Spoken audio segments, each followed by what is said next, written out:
Alain Simplice Bungueres, 168 voix, soit 0,19%.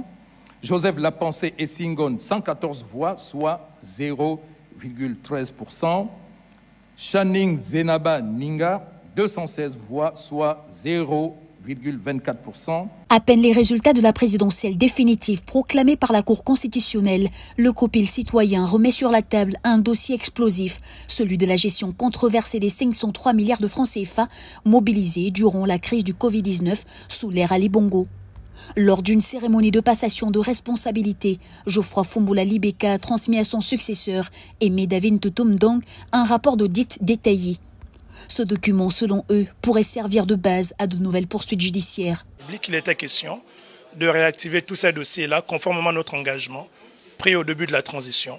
Et c'est cet exercice auquel je me suis plié aujourd'hui en remettant officiellement le rapport d'audit du COPIL citoyen sur les 503 milliards mobilisés par le gouvernement lors de la gestion de la crise Covid.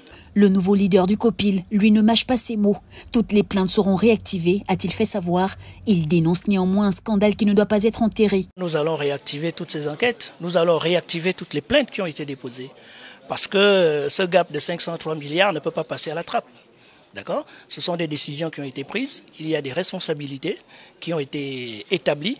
Et il y a je vais pratiquement dire une contre-expertise d'un cabinet reconnu qui est allé dans le même sens.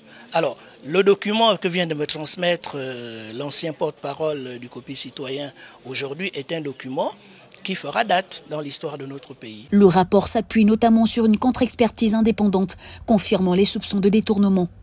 Pour le COPIL citoyen, la lutte contre la corruption n'est plus tolérée dans notre pays. Il se donne comme objectif mettre en lumière toutes les personnes impliquées dans ce détournement.